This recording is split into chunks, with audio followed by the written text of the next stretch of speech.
And welcome in to yet another episode of the Blitz podcast. I'm your host, Mr. Kane Schwartz, and I'm joined by my partner in crime, Mr. Jaden Kozak, as always. And today we're going to be previewing a little bit of Week Five's matchups that we got ahead of us. Super excited for that. And of course, we're recording this on Wednesday. Can't wait to break down Thursday Night Football and the electric matchup that we have ahead of us. And then we'll go one by one in the Sunday games. But super looking forward to that. And also kind of in a baseball mood right now, man. I mean, in case you can't tell, rocking the O's brim. And that's because they won the American League East.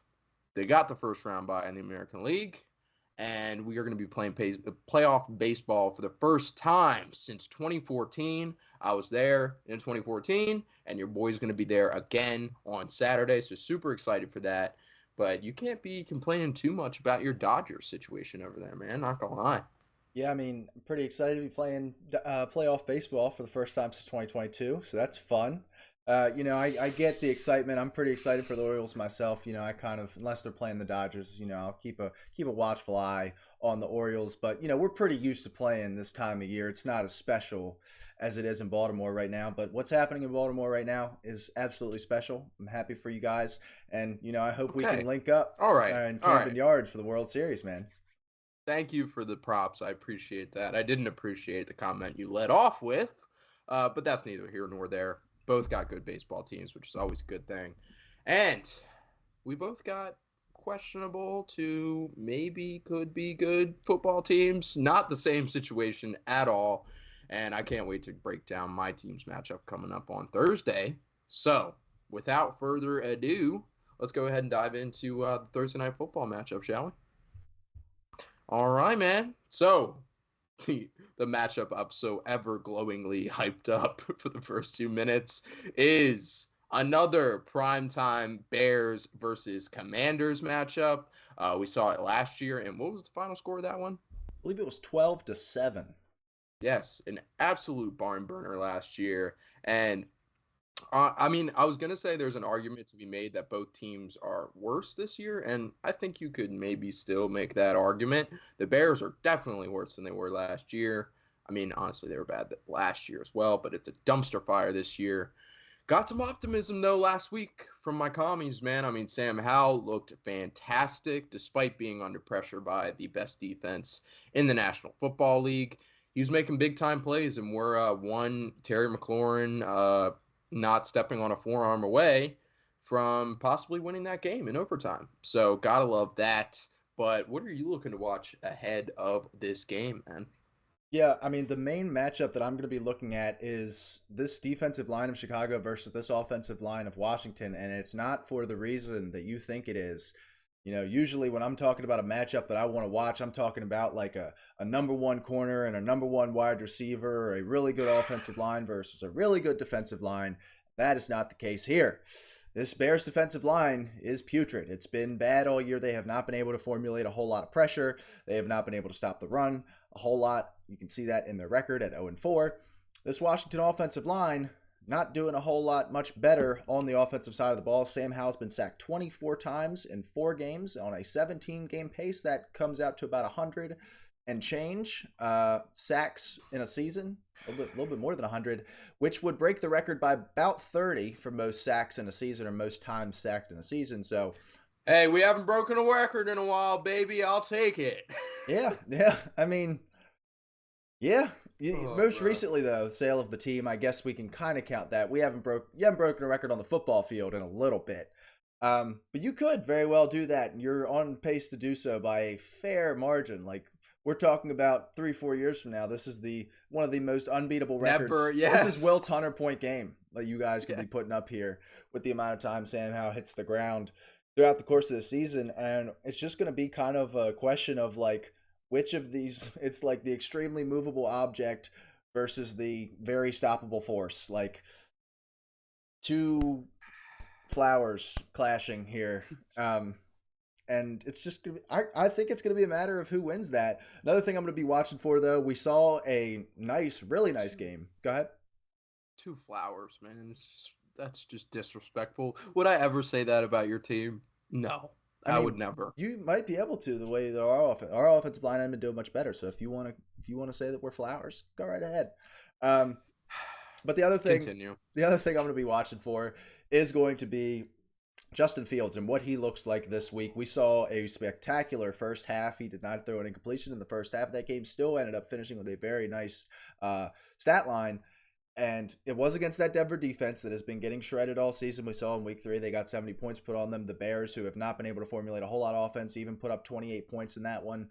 I want to see if they maybe flip the switch a little bit. Like if it was, okay, is this maybe not the turning point of the season, but the turning point maybe for Justin Fields of like, the first 3 weeks were really bad for Fields.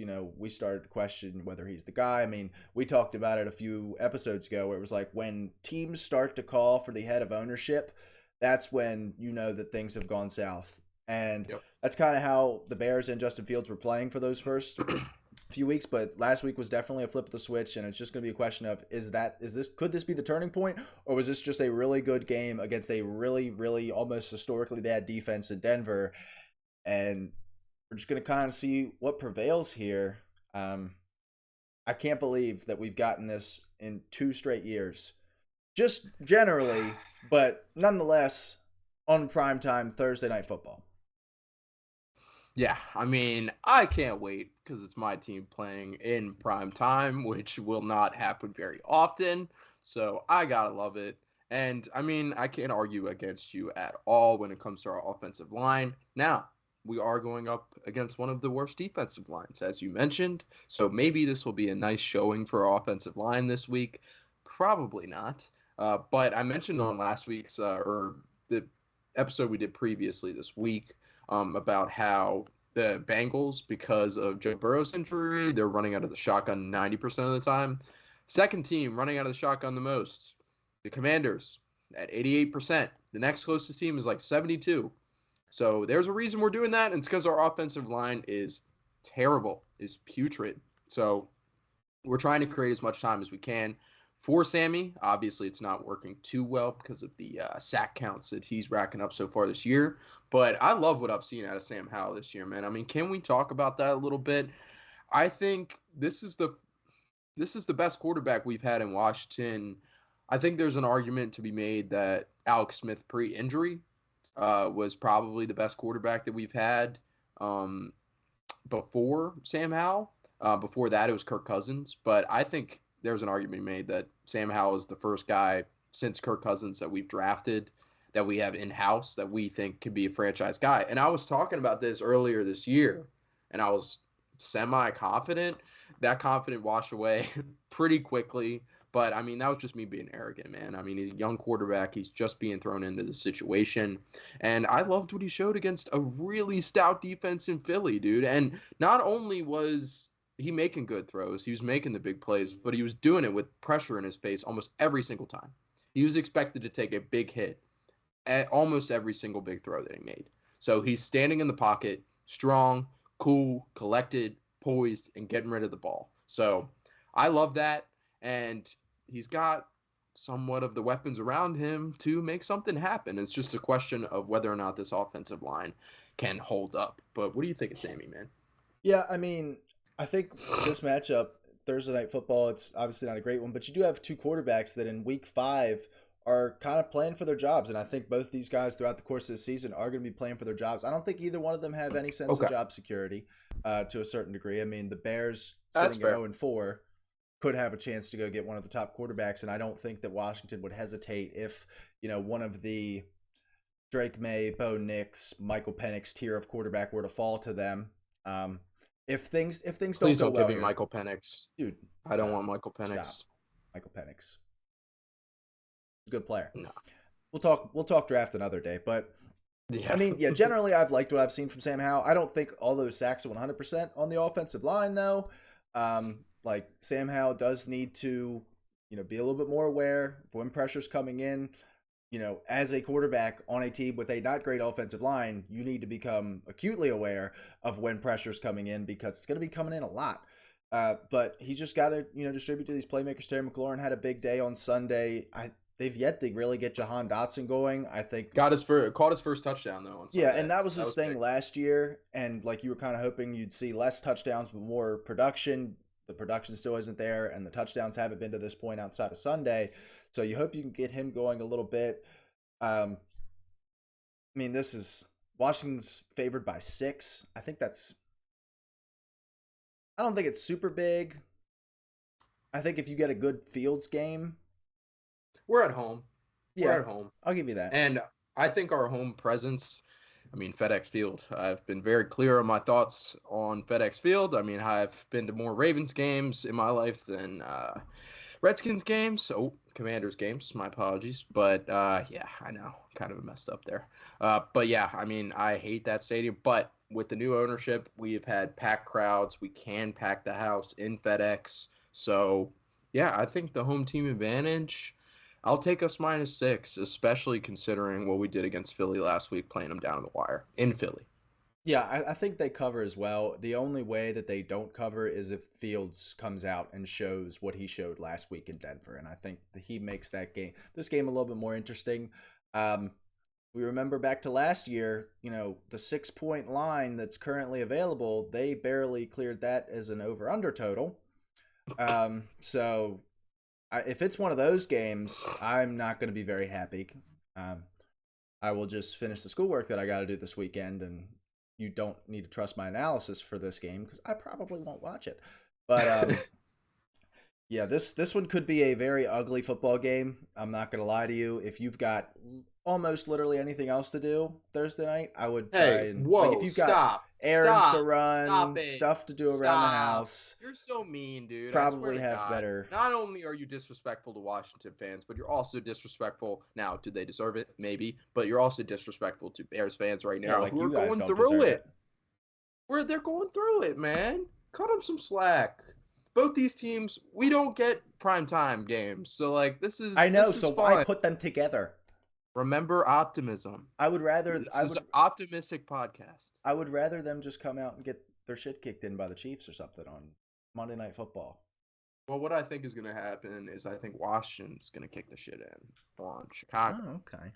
So Okay. it'll be a fun. I think it'll be an Eric Bieniemy masterclass. I'm not going to Oh lie. boy. Like, I think he'll get a chance to show what he can actually do because he's not playing a good defense. So gotta love that. But yeah, I'm taking Washington -6, and it sounds like we're on the same page there. So glad we covered the greatest matchup in football history in depth. So looking forward to Thursday night's sloshing of the Chicago Bears. Can't wait for that.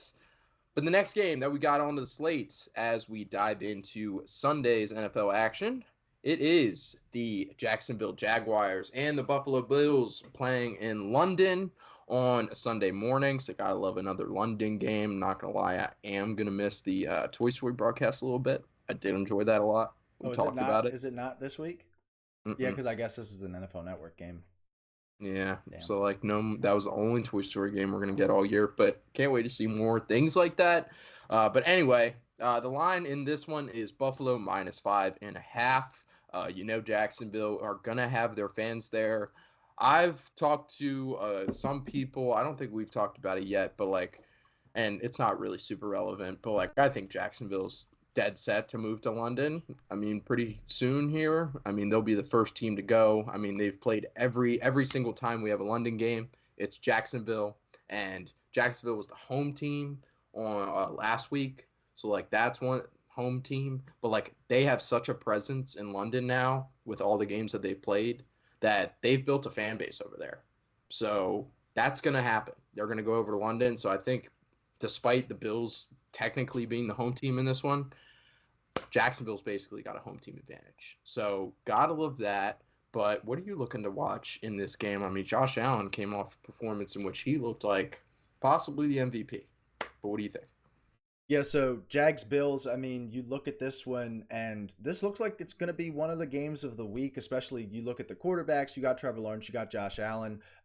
You also have Josh Allen and Josh Allen. That's going to be one of my key matchups is what can this Jaguars pass rush do? I mean, I feel like, they got Trayvon Walker here. Josh Allen's still not getting a whole lot of help there on that defensive front. I think they could maybe get some pressure on Josh Allen. I believe it was 2 times ago when Josh Allen played Josh Allen, and Josh Allen of Jacksonville had like 3 sacks on Josh Allen of Buffalo. So it'll be interesting to see how that goes. And the other thing I'm going to be watching for here is, are we going to see this Jacksonville offense start to become what they were supposed to be this offseason? I mean, through the first 4 weeks, I've yet to really be impressed with an offensive performance from them. So they go to Indy in week 1. They scored 31. That was the best that they've looked all year. But Indy was right in that game with them. Week 2, they scored 9 points against Kansas City. Week 3, they get blown out in Houston. And then last week, they put up 23 on Atlanta, but 7 of that was a pick 6. Desmond Ridder, put them in nice field position more than once. So I just haven't been impressed, man. And Calvin Ridley, like, he got gassed up like crazy after week 1. It's kind of slowed down a little bit. He's dropped some balls.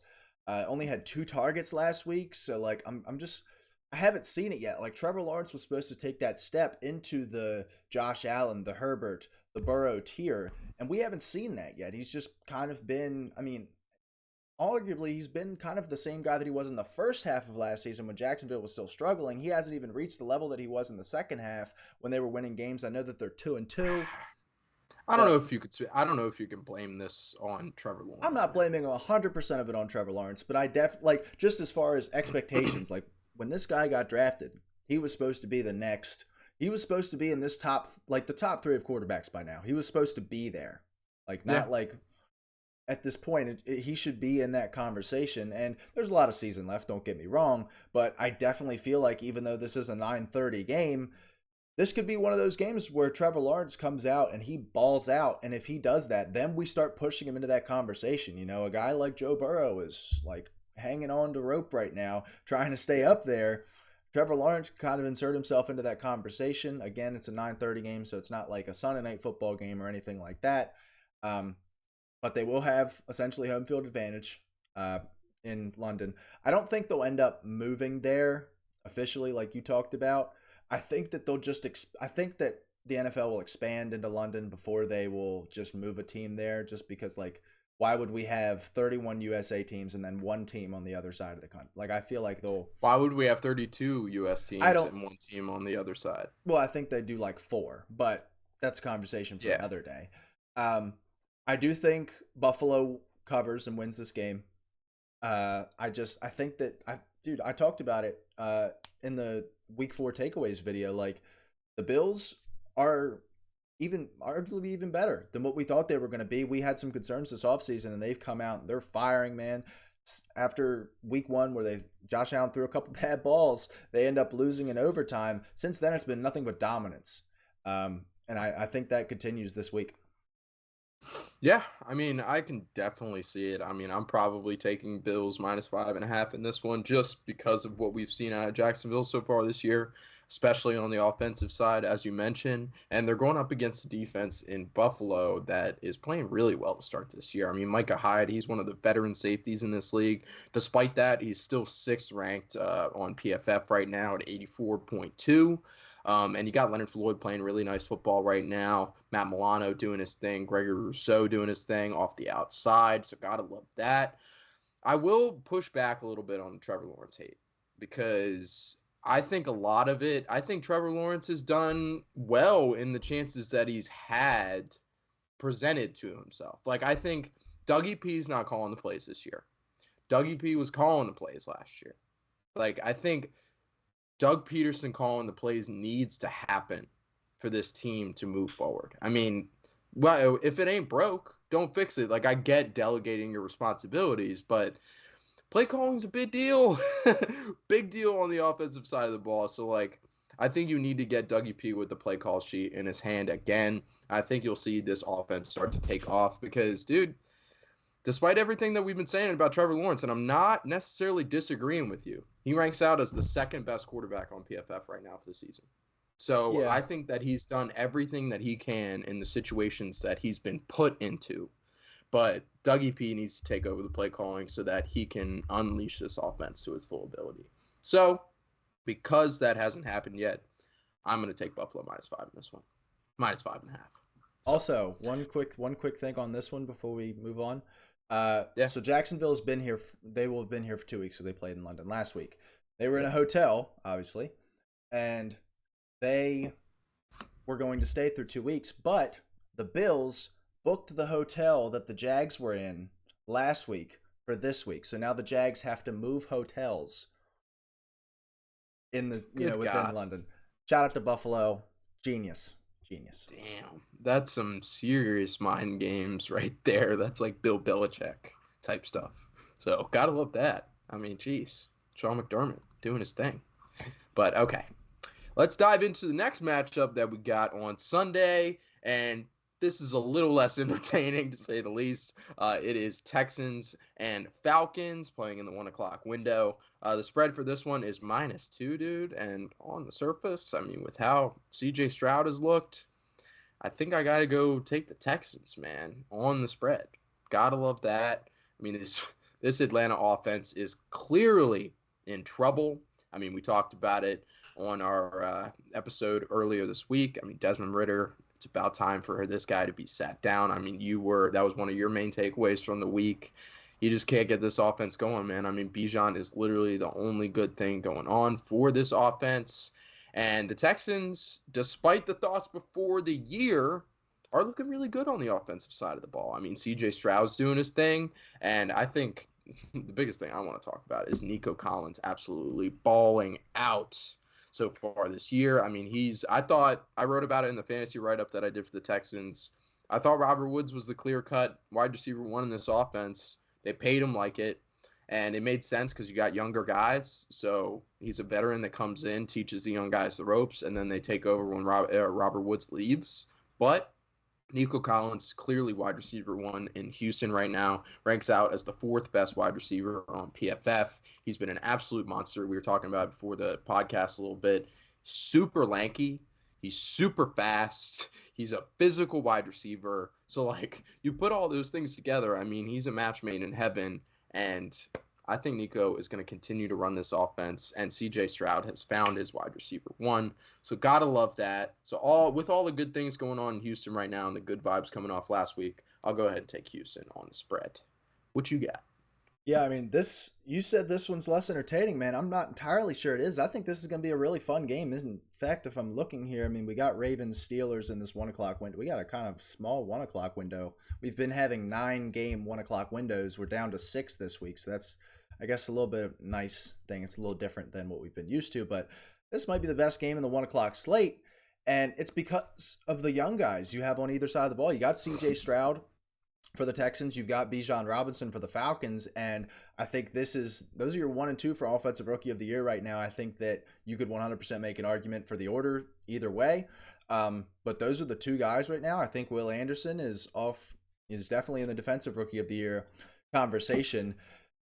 I'm Especially really now excited that Christian Gonzalez is out. Yeah. I mean, he's definitely in there. Devon Witherspoon's playing really well in Seattle. He's in there too, but I think Will Anderson, this could be a big game for him. The Falcons, while they're a great run blocking unit, have not done as much, have not been as good pass protecting. Desmond Ritter also can't sense pressure either, so that doesn't help. Will Anderson might be able to have a big day, have his own little coming out party here. I talked about it. Those 2 of my 3 takeaways came from these two teams, with CJ Stroud looking like a guy, Desmond Ritter not looking like the guy. So I've been very partial to Atlanta, and it's going to be a little rough for me to pick against them, but I do think that Houston wins this one. I think that offensively, the Texans might be a little much. I do think, watch out, because Stroud's had, I believe, 4 or 5 turnover-worthy plays. He's yet to throw an interception. The Falcons have guys that can make plays on those balls if they are thrown errantly, whatever. So watch out for that. That could be something that swings this game. I could very well see this being a little bit of a low-scoring game. Atlanta's defense is starting, they're picking it up. They're a little bit better than they have been in years past. Could also be a big Bijan Robinson day. I'd say I pick Houston, but I feel like this game could 100% go either way. And it's going to be almost entirely contingent on which of these 2 rookies plays the best, which is crazy to say. Yeah, for sure. I mean, the Falcons are always the team, and it goes back to even last year. Like, I mean, this offensive line is elite. This defense is great. Like, the offense just doesn't look awesome. So it's like you never want to pick the Falcons, but you should more often because I think Artie Smith, despite keeping Ritter as his quarterback, he knows what he's doing. So I have a lot of respect for Arthur Smith, but despite all that, still taking the Texans in that one. So, all right, let's move on to our next matchup that we got in the 1 o'clock window, and that is the Carolina Panthers playing in Detroit to face off against the Lions. The spread in this one is currently sitting at -9.5 in favor of the Detroit Lions. Definitely a heavy spread to say the least. And some of the headlines coming into this week got the return of Bryce Young going on this week. So that'll be good for the offense in Carolina to get their number one guy back. So got to love that. I mean, I don't know if you love that, though, as that comes out of my mouth, because Bryce Young has not played to his capabilities so far this year. But on the other side of the ball, I mean, dude, Jared Goff has looked like him so far this year, man. I mean, he's been dishing it out to his targets that they've spent high capital on. I mean, you got Amon-Ra doing his thing, and then you drafted Laporta high, and there were some other tight ends on the board in the draft that people thought maybe like, hey, maybe you should go Michael Mayer here instead of Laporta. Like Laporta was questionable where they took him, and it seems like it was a great investment. He's the third best ranked tight end on PFF right now. I believe he's the second highest fantasy scoring tight end right now, so gotta love that. This offense is clicking in Detroit. So that is just a super big spread right now, man. I mean, it really just comes down to this Panthers offense. I mean, I don't know if you saw the report, but they're looking around for a wide receiver one for Bryce Young, which I'm interested to see what kind of guy they can get on the market. But who do you got in this game, and what are you looking for? Yeah, this one's kind of rough. I've been kind of hesitant on Detroit. You know, we did put them in our top 8 this week in the power rankings, so good for them in that. They put on a dominant showing against Green Bay, which I did not expect personally.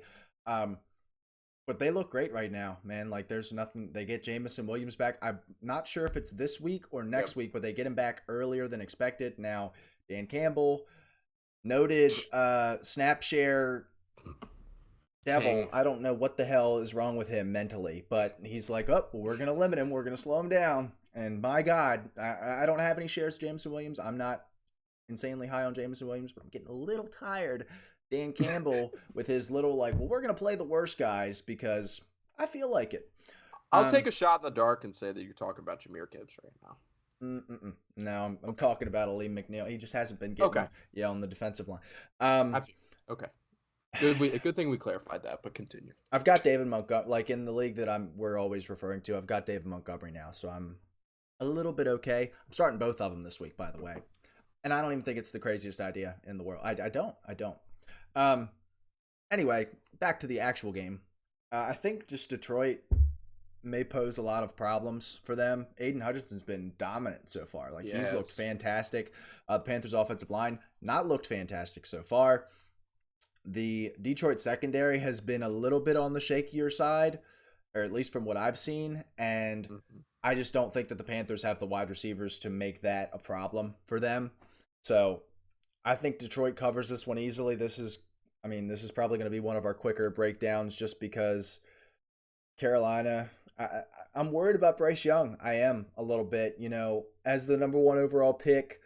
There were questions about the size, and I'm not saying the size is the reason why he missed last week, 2 weeks ago, whatever it was, where he missed some time. I don't know what to expect from Carolina. I think you can say that. I think you can say that. And it's been 4 weeks, so I'm not like ready. I'm not like slamming the panic button, but you see CJ Stroud balling right now in Houston. You look at Anthony Richardson in Indianapolis balling. And it's kind of funny that they were like, well, we really need a wide receiver one. And you think back to your 2022 roster, you had one of those guys in the building. And hindsight's 2020, but they could have easily just gave up draft picks and not DJ Moore and moved up to 4 or 3 and taken Anthony Richardson there. Again, hindsight's 2020. Don't want to, make myself seem like a genius because I just thought of that.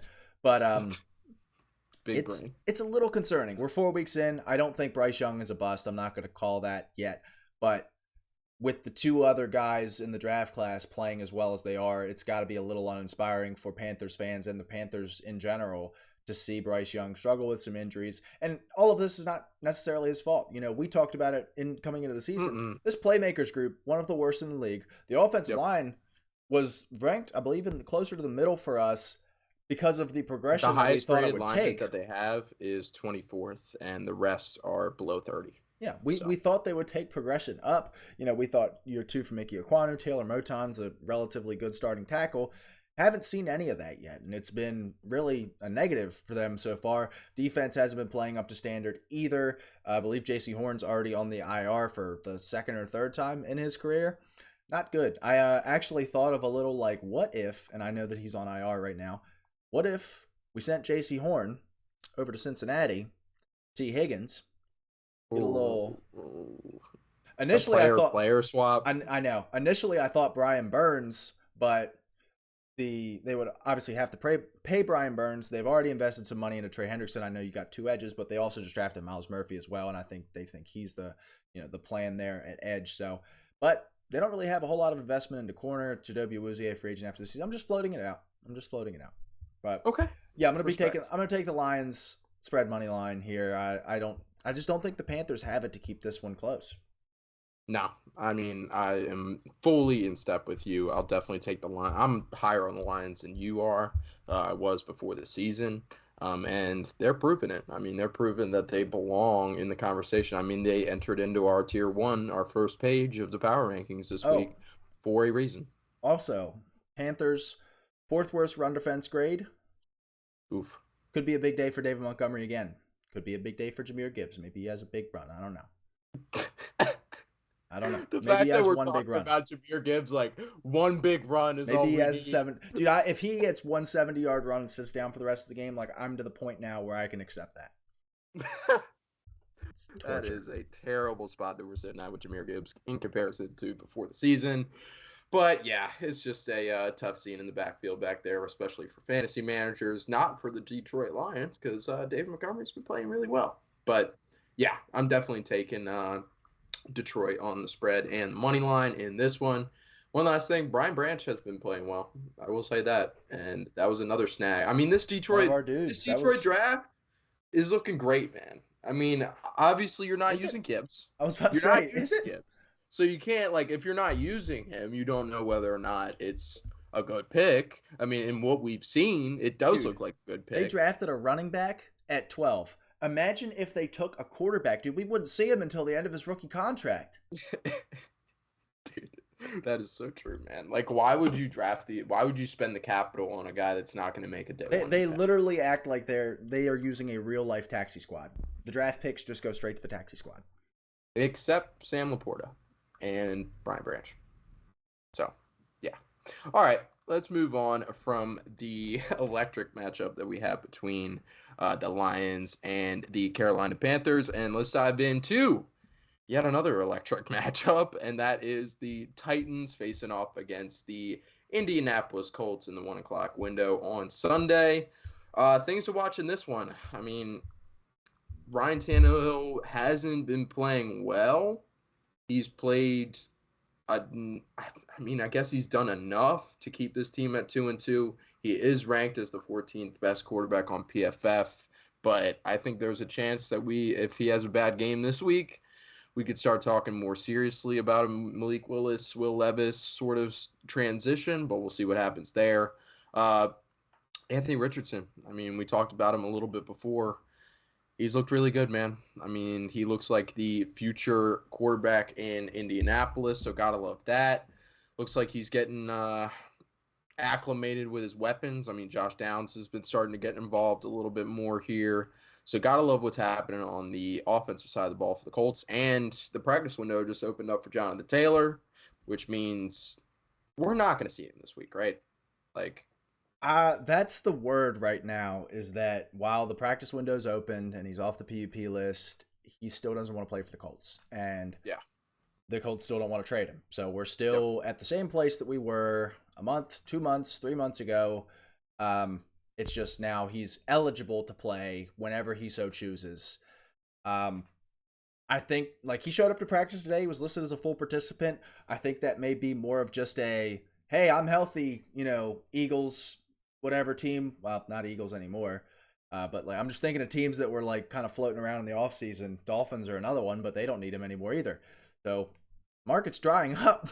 You really look at it. I mean, the Bears are still kind of in it. I think the Packers could use him. Still, they were like supposedly a secret team. We were in the running. The Steelers We were called. in the running. The Commanders. Okay, the Steelers called. The Commanders were actually actively pursuing Jonathan Taylor. Oh no, like we were on the same list. The Commanders and Steelers are both on the same list. It was like 6 teams that are still interested in him. I think it would be like a Najee Harris plus draft pick package to Indianapolis because Najee doesn't make a whole lot of sense with Taylor and Warren. I don't know what you guys would. I think you guys would just do picks. Something like that, but I don't think he's going to be here, at least not this week. Maybe we see a resolution with this relationship. Hell, we might see it by the end of this week. Who knows? Maybe next week. Maybe we don't see one at all. But for right now, man, Colts are fine. I mean, they got Zach Moss running the ball. He's doing just enough to keep their running game moving. Anthony Richardson, I can sit here and wax poetic about him all day long. I love him. I love the way he's playing right now. And I'm really liking this Colts team and what they're showing me on a weekly basis. Tennessee side, they've 2-0 at home, 0-2 on the road. They are on the road this week. I'm kind of interested to see how they play this a little bit because Indianapolis isn't exactly a team that's going to run out to an early lead. We saw that this past Sunday where they had to come back from a big deficit against the Rams. So Derrick Henry could be much more of a factor this week, and that's going to be very important for their success. The 2 games that they lost, they got a little bit behind. Derrick Henry wasn't able to be a factor. They lost the game. I mean, I guess the Saints-Titans game was a little bit closer than that, but he wasn't as big of a factor there. When he is a factor, when he's on the field, when he's getting the snap share that a guy like him should be getting, he's still one of the best running backs in the league, man. Even at this age, at this point of his career, all the hits that he's taken, he's still the driving force for this offense. I'm just kind of waiting. DeAndre Hopkins kind of slowed down a little bit from a production standpoint these last few weeks. You said DeAndre Hopkins wasn't the old nuke that you thought he was going to be when he got here? Still productive. Slowed down a little bit. He had like 14 targets in week 1. Do we want to go through the list of 200 wide receivers who are productive? If you want to go through the list of 200 wide receivers, which would be roughly 6 for each team, I'm sure that all of our listeners would love to sit here and listen to that. Okay. All right. Fair. Okay. That is 100% fair. But I can definitely list 30 wide receivers better than DeAndre Hopkins right now. That's no problem. I can too. And this offseason, I never said that he was going to be a top 15 guy. You definitely weren't listing 30 wide receivers ahead of DeAndre Hopkins. I probably wasn't. It was probably 10 to 15, right?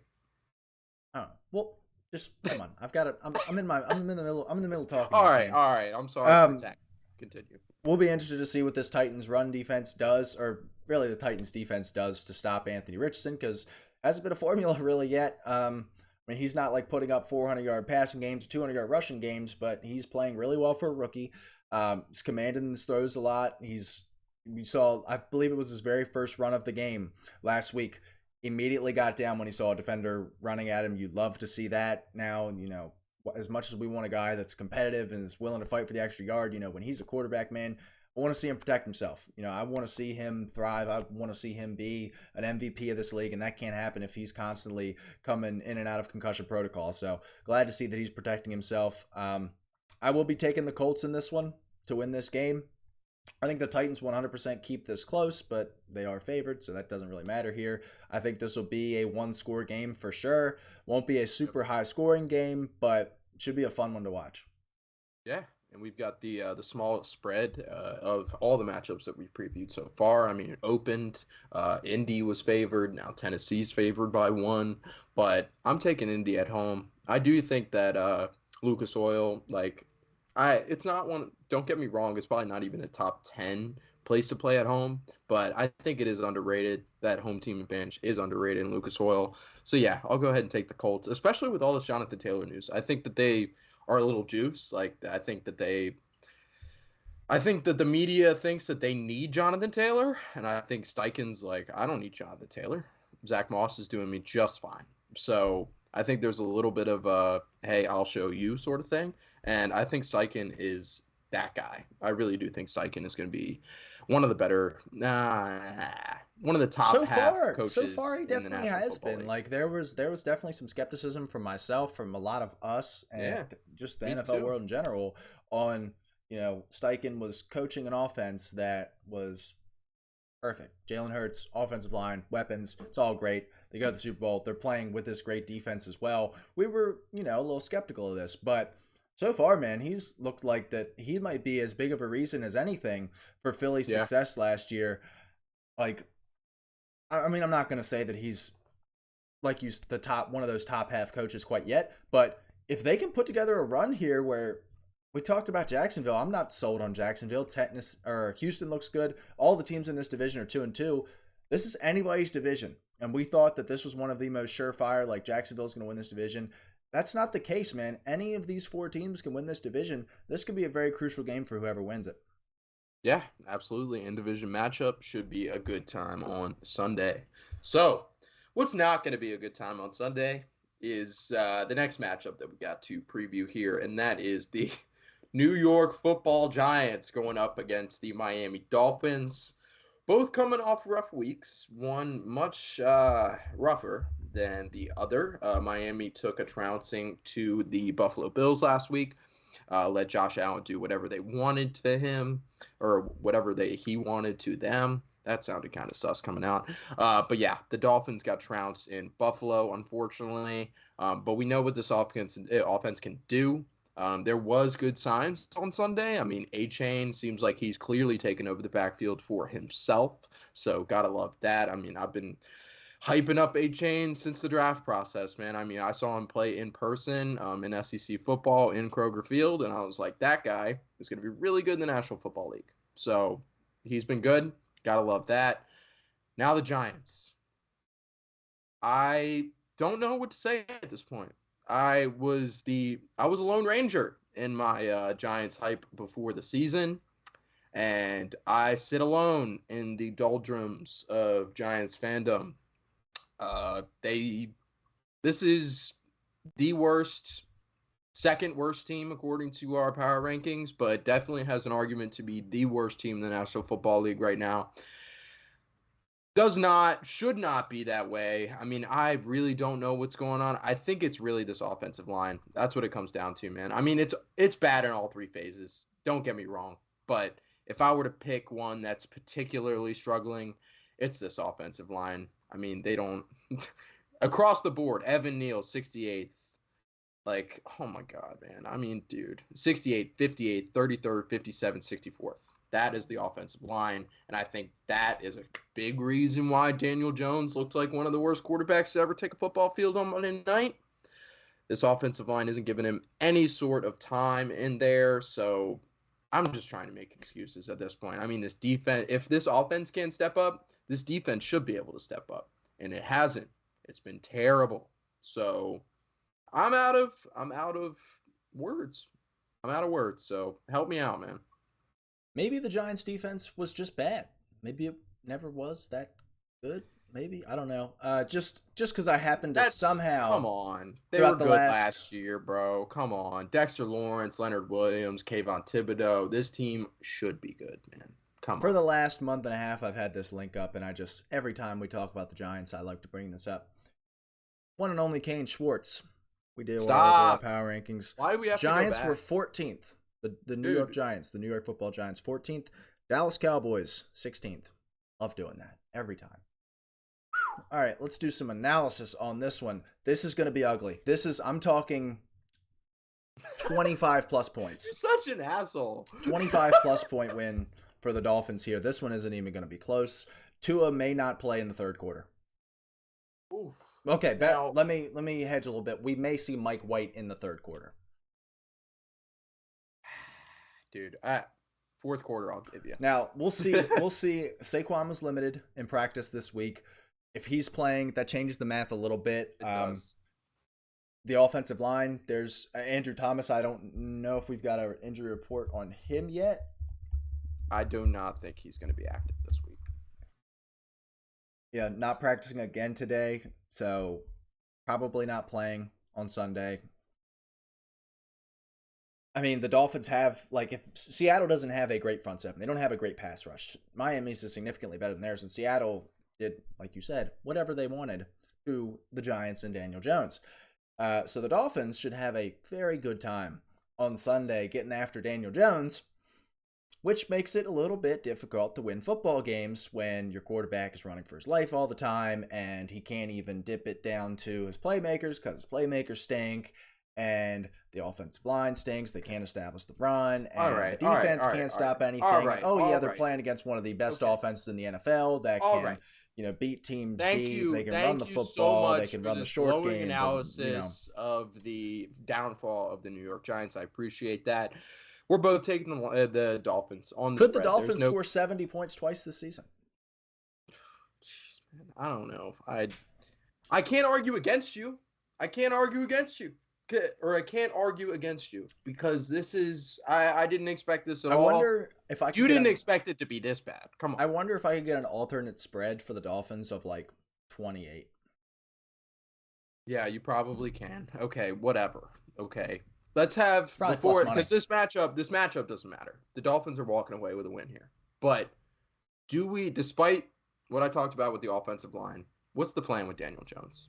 I mean, just gave him the contract. It's not a super long-term contract, but it's 3 years, so he's gonna be there for 3 years. So, man, if you came and talked to me this offseason, I would have told you this: the franchise tag was invented for guys like Daniel Jones, who have shown very little in years 1 through 3, or 1 through 4, and then in year 5, on the 5th-year option, has a good season. Not a great season, not an MVP season, a good season. Especially at the quarterback position. You get the new the new play caller in here, new head coach Brian Daboll, and you see some improvements from Daniel Jones. You franchise tag that guy without a second thought. And I know that they have some unique circumstances with him and Saquon both being up for contracts at the same time, which makes it a little bit difficult to, you can only give one franchise tag out, and running backs get franchise tagged all the time. Salary cap wise, team construction wise, Saquon Barkley for 4 years is much better than what is going to happen here with Daniel Jones. What happens? I mean, I think they've got an out after 2 or 3 years. But it's 2 or 3 more years of Saquon Barkley. What happens in 2 to 3 years with him? Probably not a whole lot.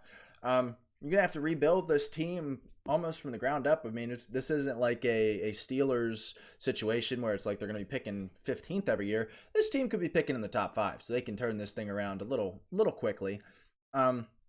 But we're kind of talking about them in the same way that we've talked about Denver a little bit of like, are they going to be paying their backup $40 million next year? Like, is that what's going to happen?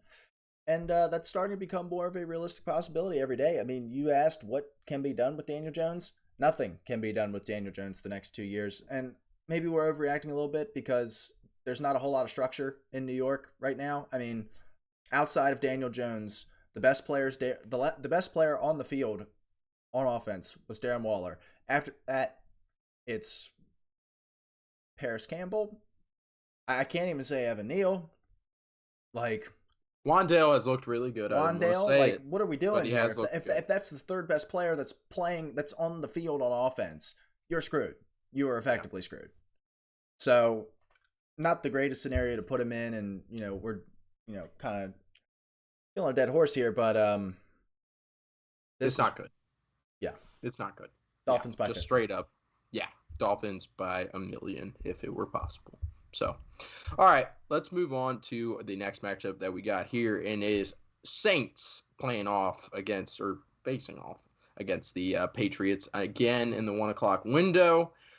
So looking forward to in this matchup. I mean, it's going to be a mediocre one to say the least. The spread in this one is New England. It started at New England -1.5. It has since come down to New England -1. And that's got to be due to Christian Gonzalez no longer being in for the rest of the season. That really sucks. That was some tough news for the Patriots today. But they countered that with a trade for J.C. Jackson, getting him out of L.A.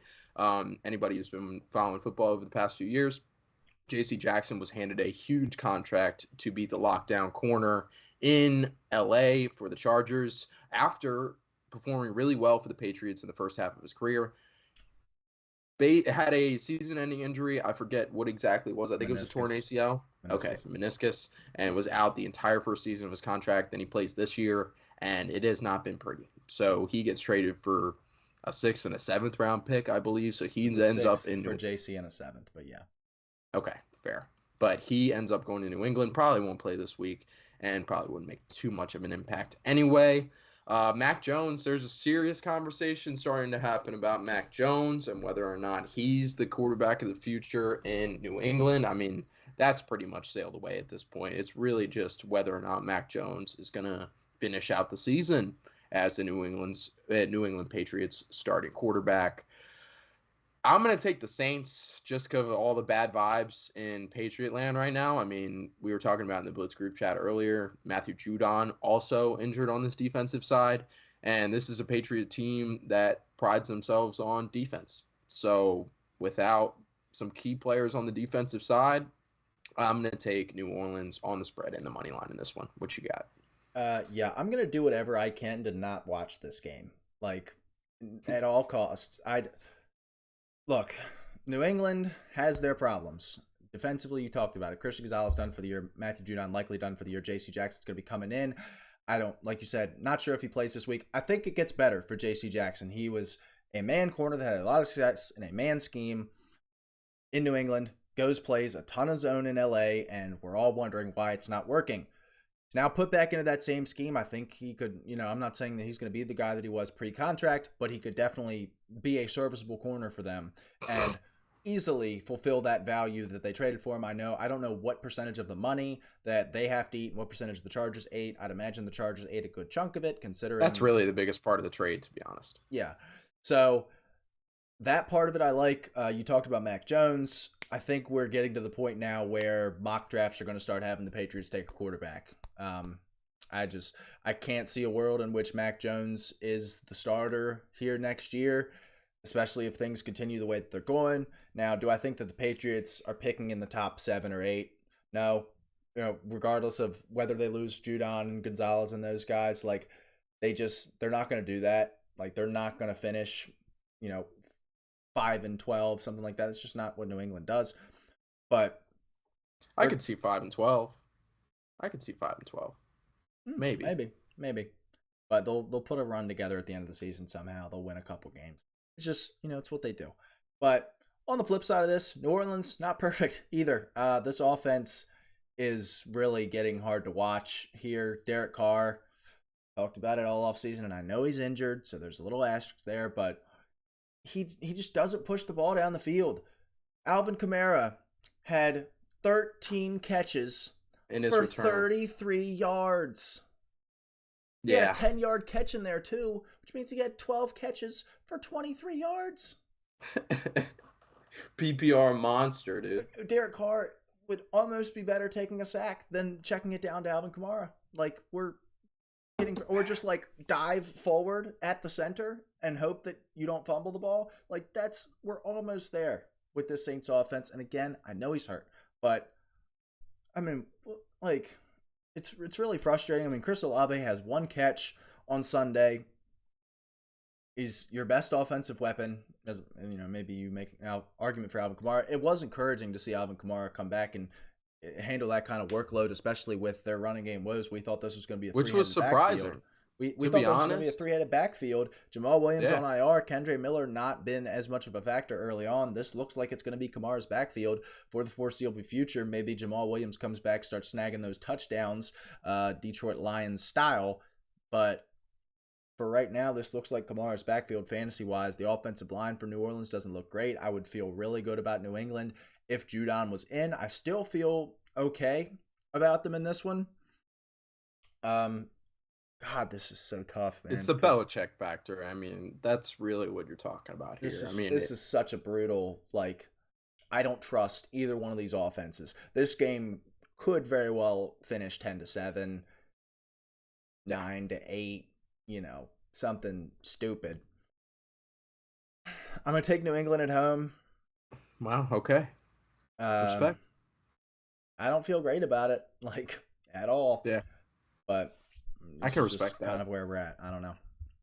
Yeah, I mean, this is going to be a close game. Either one. It's going to be a stinky game to say the least. But it was encouraging to see how much Alvin Kamara got involved last week. Because, like, last year when Alvin Kamara was playing, I mean, there was some debate whether or not he was banged up or not. But they just didn't really want to use him the way that he had been used in the past. I mean, he wasn't really catching the football. And that had been a trend for, honestly, dating back like 2 years. Like, because when he came into the league, he was catching everything. He was basically a wide receiver in the backfield and could run between the tackles really well and do all that. But they basically erased all that last year, at least. So it was encouraging to see how he was involved in the game. So for that, I think it'll be an Alvin Kamara day, I guess. So I'll go ahead and take the Saints. But all right, man, let's dive in to the next matchup that we got. And it'll be a good one. It's always a classic, and you should definitely slam the over or the under in this one because it always hits.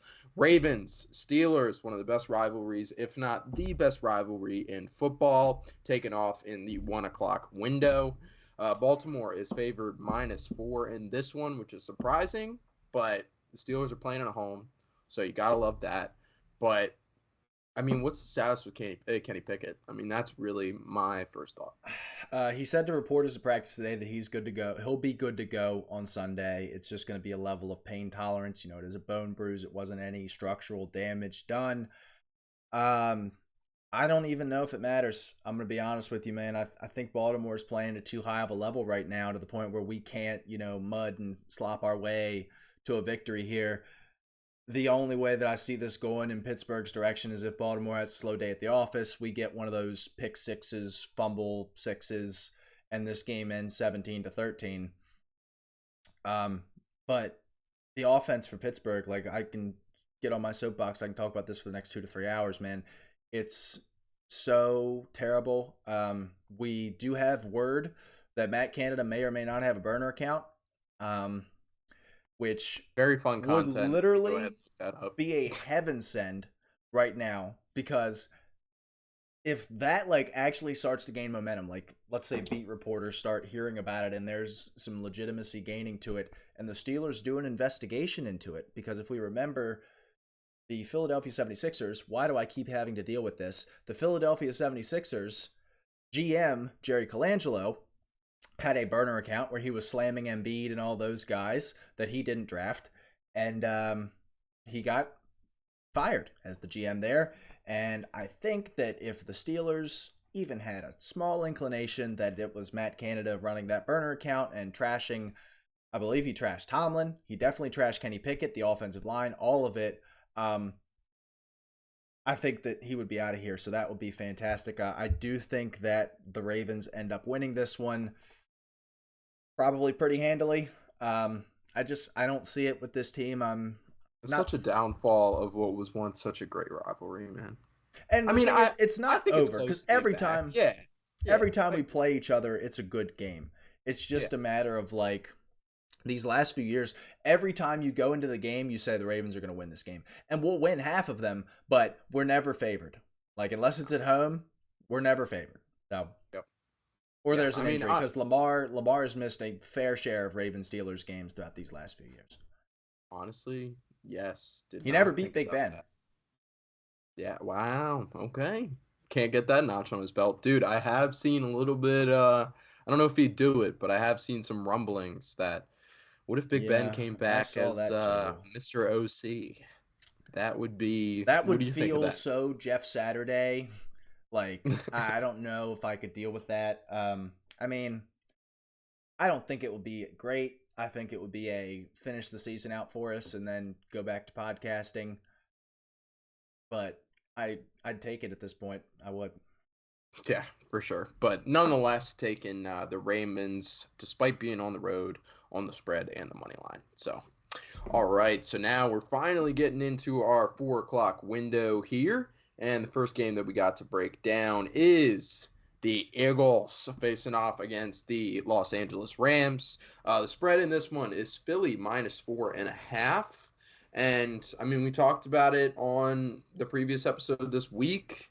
Eagles have not quite hit their stride yet, despite being 4-0, despite being undefeated.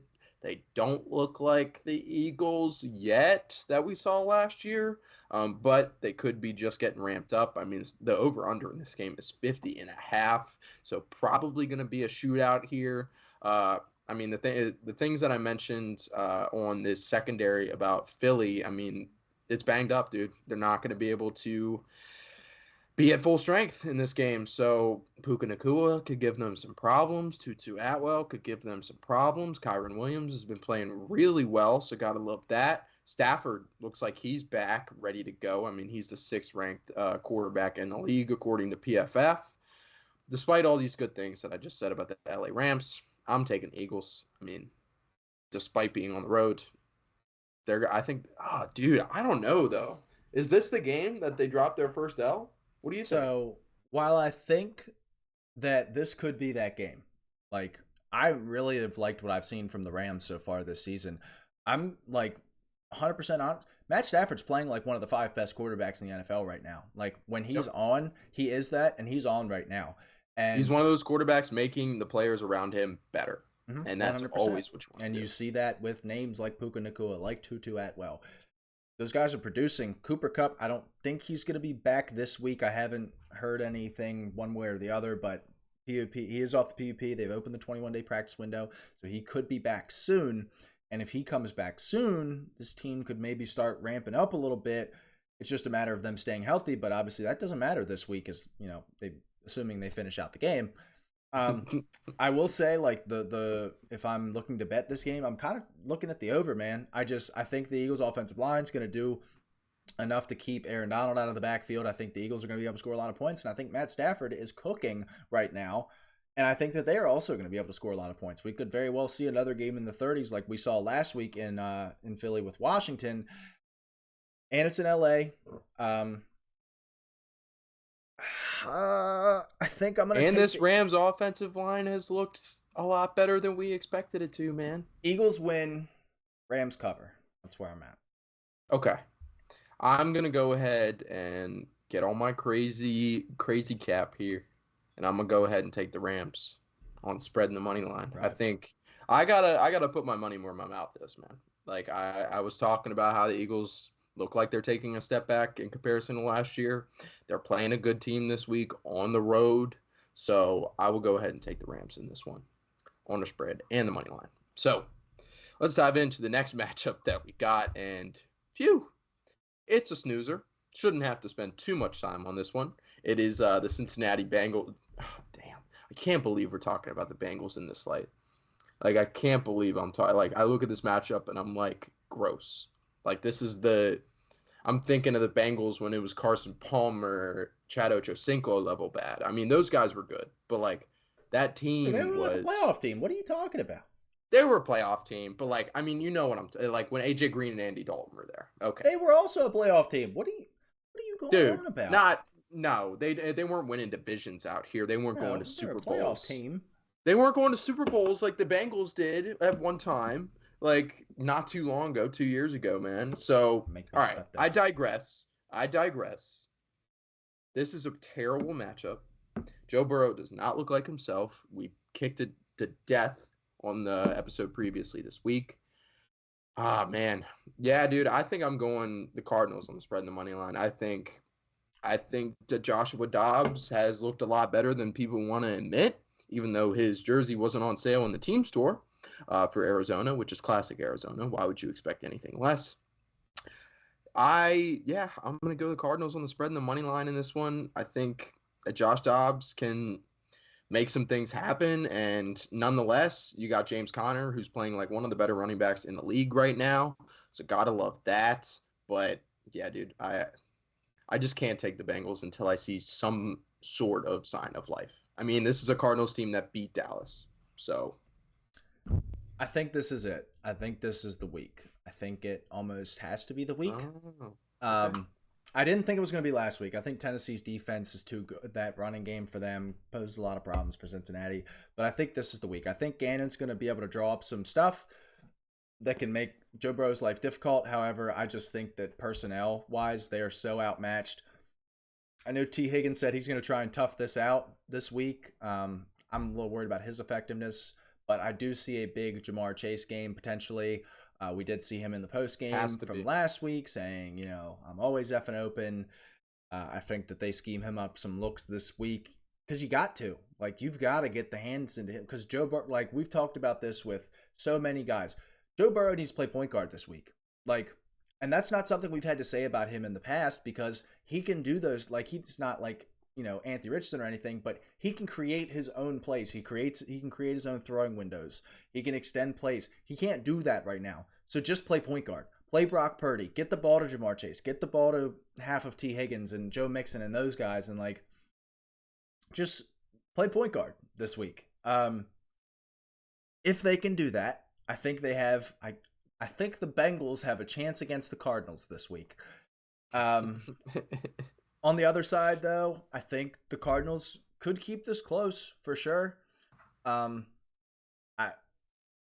have kept it close pretty much all across the board. I know last week wasn't close, but 49ers seem like a wrecking machine at this moment, so it's a little hard to hold the Cardinals up to that standard.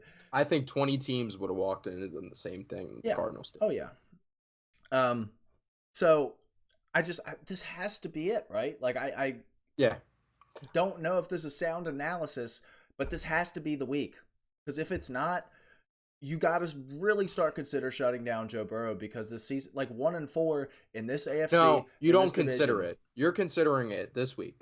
If you go out and get trounced by the Cardinals this week, it's not a consideration. You have to shut down. With that, we talked about it when we were talking about the Panthers. If you shut down Joe Burrow, unless you're saying we're going to sign him right now, you need to start making calls about T. Higgins because, and like I'm saying, unless you sign him to a contract before the trade deadline, you need to start making calls because he's a free agent. This isn't a player option situation.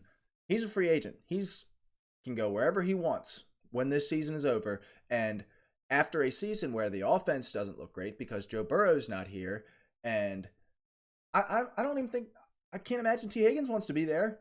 T. Higgins is playing in this team in a contract year where it's either a hampered Joe Burrow that can't throw the ball down the field, or it's Jake Browning as their backup. He's not going to produce at all, which hurts his money.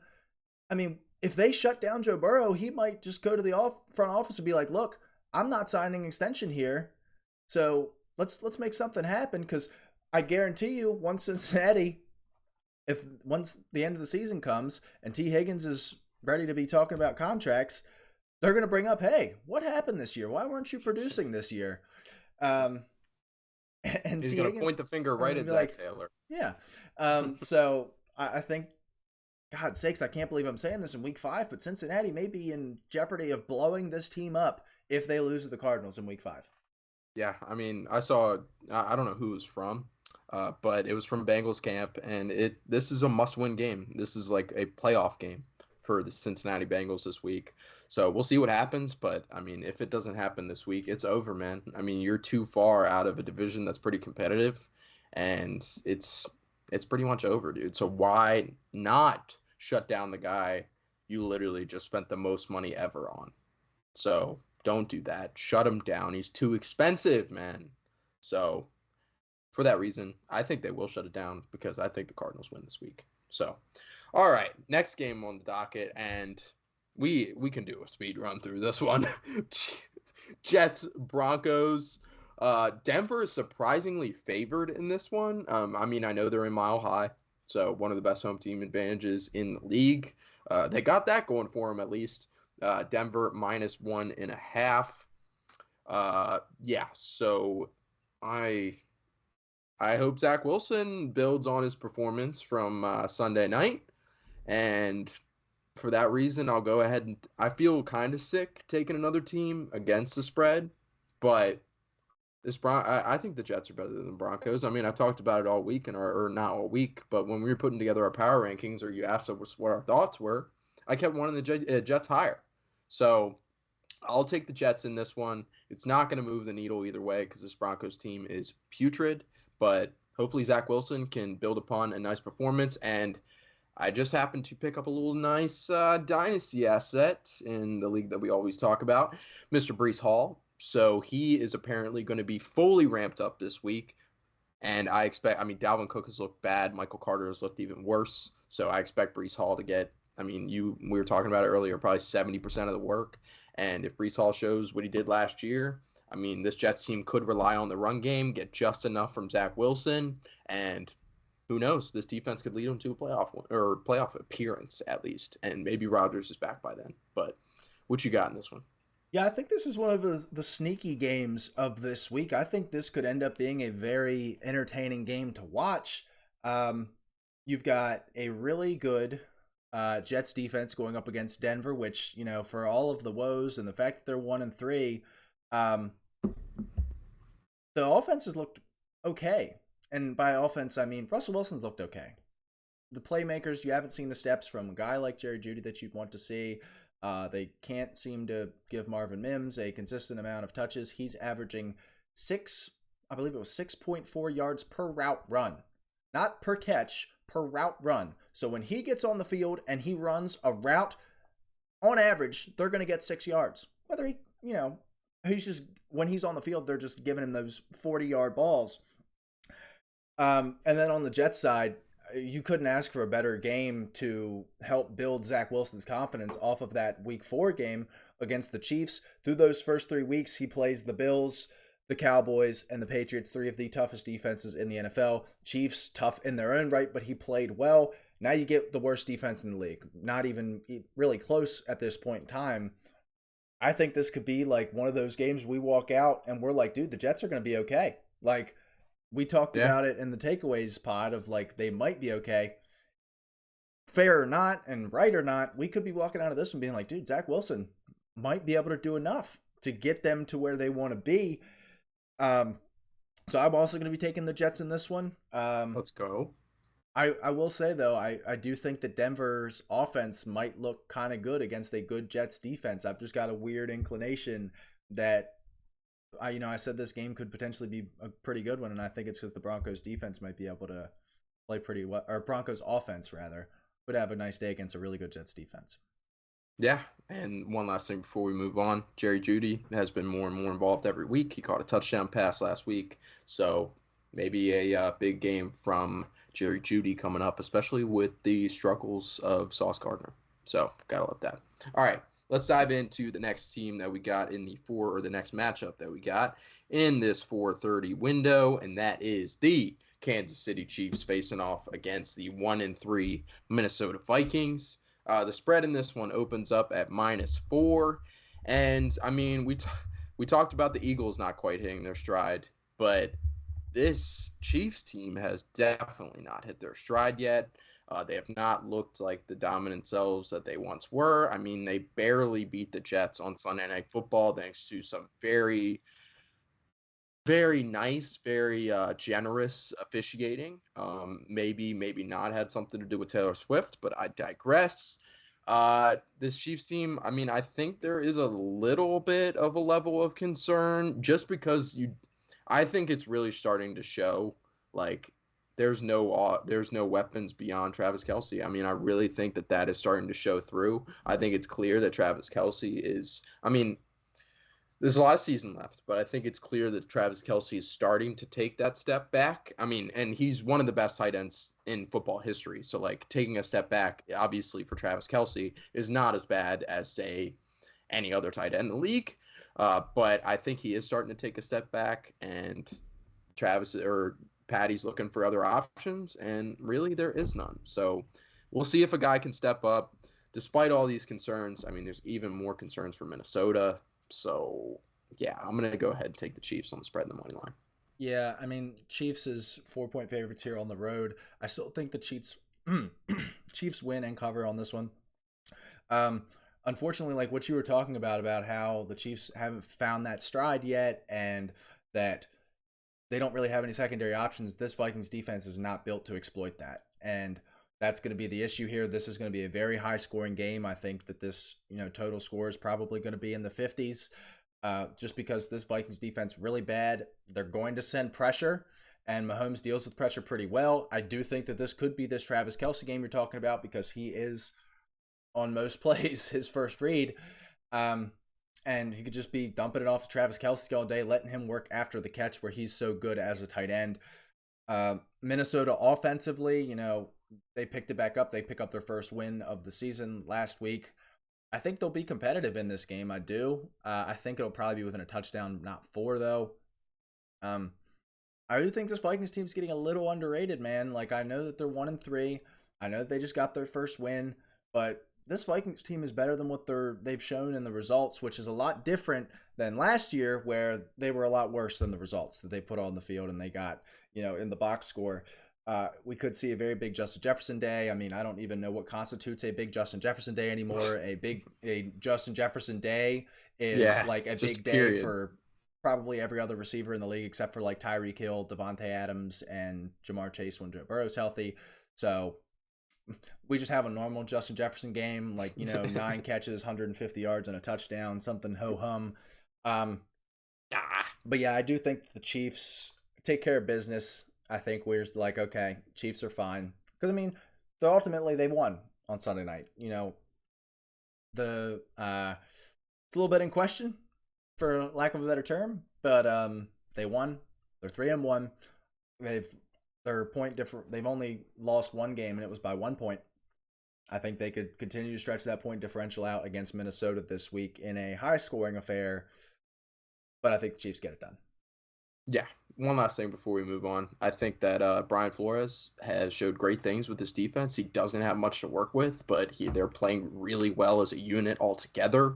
I think Brian Flores is slept on as a coach in general. He's doing great things at the DC in Minnesota right now. So maybe they give problems to this Kansas City offense. But despite that, I'm still you know what? It's -4. I'll go ahead and take the Vikings on the spread. Let's say they lose by 3 points. But I'll take Kansas City on the money line. So, all right. So we got the Sunday night matchup on the slate here, and it's going to be a good one, man. Get your popcorn ready. This probably is the matchup of the week, or definitely the matchup of the week. It is Cowboys at 49ers, kicking off at 8:20. The spread right now is sitting at -3.5. And I mean, this 49ers team looks like the best team in football. No question about it. This defense is playing well. This offense is absolutely humming. I mean, Christian McCaffrey is doing his thing. No signs of injury, no signs of slowing down from him. So gotta love that. And I'll leave it to you to hype up the Cowboys, actually.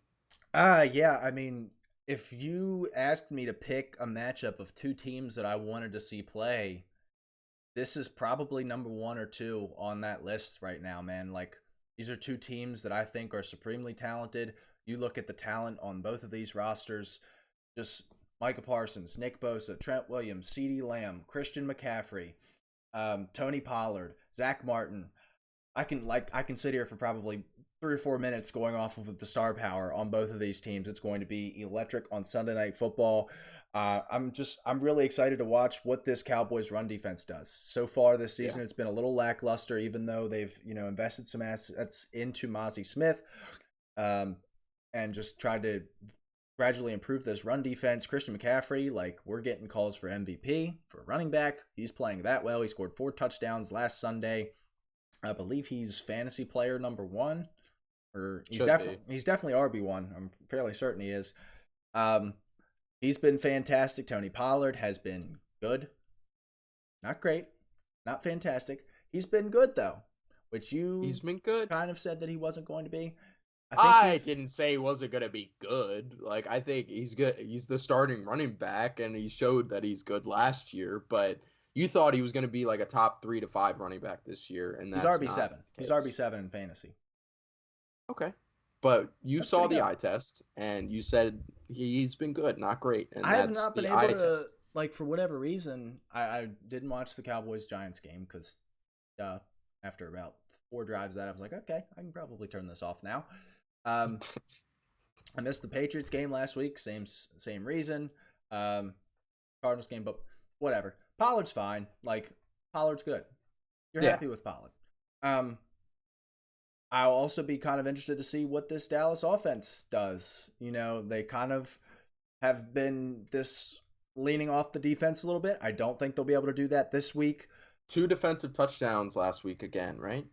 I think it Yeah. was one because they finished with 35. McCaffrey had 4, so could have only had 1. But I'm also very interested to see Brandon Ayuk, man. Brandon Ayuk has been the highest graded. I believe he might be the highest graded player via PFF right now. Wow. He might just be the highest graded offensive player, or the highest graded receiver, excuse me. He is the highest graded receiver. He just doesn't have the targets right now to like, because I usually sort it by 50% of whatever the most in the league is, and he doesn't have that because he missed that game and a half, but he's at like a 93.6 right now. He's playing fantastically. Deebo Samuel is questionable for this one, so I think that's something to keep in mind when you're looking at this game. I think could be another big Brandon Ayuk day. No Trayvon Diggs in this one. Obviously, Stephon Gilmore's been playing pretty reasonably for Dallas, so could be a fun matchup there, but you've got to worry about George Kittle. You've got to worry about Christian McCaffrey. And also, which edge is going to show out? This is a conversation for edge 1 here between Micah Parsons and Nick Bosa. Who's going to show out and have that big game on Sunday Night Football to show I'm the best edge rusher, I'm the best defensive player on the planet? That conversation could be settled in this one. One more thing, though. Brock Purdy has been fantastic this season. He looks so fantastic, good, and it drives me nuts because I was like. And now, do we want to go look back at where I put Brock Purdy in the quarterback rankings? Do we want to go look at that if you comparison to you guys? If you want to do that, yeah. Just because we're going to clip this, I just want to cover real quick. Before I say the good thing, Kane had the Giants at 14 and the Cowboys at 16. Okay, all right. For those that are just watching this video, the whole episode. Jeez Louise, this guy is. But you did have Brock Purdy at 19th, which, in fairness, is still too low. But yeah, I had him at 27th. I had him at 27th. And where did everybody else have him? Mitch and Tyler? Mitch had him at 30th. Tyler had him at 28th. So second highest. So, let's go.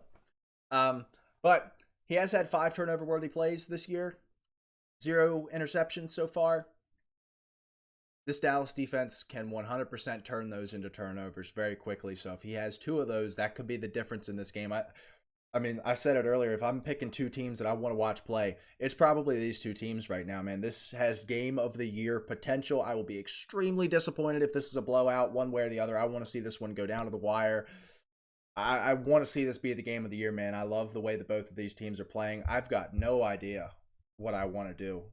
Picking -3.5 on San Fran at home for San Fran. I think what it's going to come down to is the Cowboys are going to have to rely on their offense, and we're going to realize that they cannot solely rely on this offense. I mean, they can't establish the running game with solely Tony Pollard. Like you said, he's been good, not great. And this is a team that was before the season talking about how good their running game was and how they were going to emphasize it more than they ever have been. So I think we've talked about this narrative before, and honestly, it showed out in the Cardinals game a little bit. Like, once you have to rely on this offense, it might be trouble, man. So, yeah, I'm going to go ahead and take the 49ers at home on the spread and the money line. God. I'm taking the Cowboys on the spread and the money line. Of course, I'm riding with my guys, man. I think the 49ers are a better team, but I feel like Dallas, the 49ers have beaten up on Dallas. They've knocked them out of the playoffs so many times recently, notably last year. I think Dallas, whether you want to call this a meaningless game or what, but this is kind of the one that doesn't matter as much as the ones in January. And I think that they're going to win this one on the road. I think Micah Parsons has a big day. You got him lining up against Colton McKivitz. Do you kind of just assign Micah Parsons maybe as just the CMC guy? Like, I know he's rushing off the edge, but like for this specific case, for this specific game, no, because you're taking away way too much as a passer. Okay. That's like when he was playing linebacker. Like, I understand the idea of like, can we shut down Christian? But even if you have Micah Parsons guarding Christian McCaffrey like they're playing basketball, you can't shut him down because he's also going to be running the ball. Like, if he was a wide receiver, it's a little bit easier, but having him come out of the backfield just makes it such a difficult mismatch. And I think, again, you got him lined up against Colton McKivitz, against an offensive line that, like, as long as you stay away from Trent Williams' side, you have the advantage by a good margin if you're Micah Parsons. Could be a big day for him, and I don't think that Nick Bosa on the other side has that same advantage. And that honestly might be what it comes down to. So I'm going to ride with my guys in Dallas. Of course you are. So I can't wait for see the result of that I one, and we'll cannot wait have till Sunday, dude. I'm you're getting me hyped talking about this game. I can't wait to watch it. the debate that we're gonna have after that game. I can't wait. All right. So to round us out here, and unfortunately, I do have to go here pretty soon, and I hate to rob you guys of such a great game, but Give it's me three, Packers. 4 minutes. Give me 3 or 4 minutes. Just Three enough to the minutes you point where I got. can actually put it into a YouTube clip. Okay, 3 minutes you got. Packers Raiders on Sunday or Monday Night Football. A couple things from this game. First of all, the Green Bay opened at -2.5. They're sitting now at half a point, so basically an even spread in this one. Raiders coming off a game in which they didn't have their starting quarterback, and honestly, they played the Chargers down to the wire. It's an argument about whether or not the Chargers are good this year. They certainly did look good against the Raiders, though. And Marcus Peters, honestly, I mean, he hasn't been doing the greatest, but I mean, for a guy that kind of seemed dead, he's this defense's cornerback one. He's ranked 63rd on PFF, so that kind of stinks. But Max Crosby's doing his thing on the defensive side. For the and Devontae Adams, dude. I mean, he absolutely balled out last week. I mean, the clip was or the quote was going around everywhere that he nutted up in that one after he had a shoulder injury, I believe it was. Came back into the game and basically was targeted on every play since he came back in. He's expected to go to the locker room and just does Devontae Adams thing. So kind of a revenge game here going on against the Packers. So let's dive into the Packers side of things. Jordan Love has looked good so far this year. I mean, for the first parts of games, I'm a Jordan Love investor in Dynasty. For the first parts of the games, he's looked a little rough, but it seems like he's a little bit of Mr. Clutch. So I enjoy that from Jordan Love. You got Christian Watson back another week. So gotta love that. He's going to be a premier weapon in this offense. Didn't really get involved too much last week. Caught a touchdown pass in his first game back, but you expect him to be wide receiver one this week. Jaden Reed has been doing his thing as a rookie coming out of the slot. Gotta love that. But yeah, I mean, this Packers defense has been phenomenal. I mean, they got the names to support it as well. Rashawn Gary having a phenomenal year so far this year. So yeah, I'm gonna go ahead and take the Packers on the spread and the money line. Not that there is a spread anyway, but yeah, that's my pick for this week. I think Jordan Love is the man to lead this team to victory. Yeah, this one's a fun one. Obviously, you have I believe this is the first time Devontae Adams has played the Packers since he got to Vegas. Obviously, no Aaron Rodgers on the other side, so it takes away a little bit of the allure. It does. On That's why I that, said kind of a revenge game. Like it's yeah. like So that's fun. I think we'll see a lot of daps after the game. But as far as in the game goes, I think this is actually a pretty solid matchup for the Raiders. Really one specific matchup, and it is Green Bay plays a defense where they drop back into coverage and they allow you to Josh run the ball. Jacobs. I think this is a Josh Jacobs game. I think this could be Okay. the one that gets him. He had a good game last week, not as good as what we saw from last year. I think this is the game that gets him back on track. I think he starts to turn it around this week. I also think Devontae Adams is going to be playing like a madman. That's a good I point. can't find Jimmy Garoppolo or Devontae Adams practice reports because both of them, obviously Jimmy G missed last week. Devontae Adams had the thing, and they were saying how while he came back into the game, this could be something that hinders him for a little bit. I have no idea of whether or not he's playing in this game. I'd imagine he is, considering I haven't seen anything. But if he's healthy, I think this is a good one for them. Packers' offensive line did not look as good last week as they had throughout the season. I think that they pull it back together this week, even against Max Crosby. He's going to impact the game some way or another, but can't let it wreck your game plan like the Raiders had that happen with Khalil Mack last week, which is my next point. Excellent transition. You can't let Rashawn Gary get 6 sacks in this one because if Rashawn Gary gets 6 sacks, you're probably going to lose. They almost didn't lose, giving up 6 sacks to Khalil Mack, which is crazy. Chargers. The fact that you said that Jordan Love is the clutch kid or whatever the hell you said, I think it's more so clutch for your fantasy matchups there, Bucko, because he did a lot of not backdoor covering, but kind of backdoor putting stats up for your fantasy team last week after going down 27-3. Clutch at him to put that performance together. I don't think this Raiders defense is going to do a whole lot to stop the likes of Christian Watson. I think I think this is not Christian Watson's coming out party, but I think he has a good game. I'm taking the over. I would say coming out party for sure. Yeah, especially coming off the injury, he hasn't really had a chance to. I mean, he got his first game back last week. I believe he had a sub 50% snap share. He only had 2 targets in that one, but he does score a touchdown to salvage the week for those that started It's just a him in question fantasy. as of if he can be as productive with Jordan Love as he was Aaron Rodgers. Yeah, if he can, replicate that 4 to 5 game stretch that he had in the middle of the season last year, that's what fantasy folks drafted him for, is to do that again. I think that's honestly what the Packers drafted him for too, is to put together those big games, be that wide receiver 1 for them.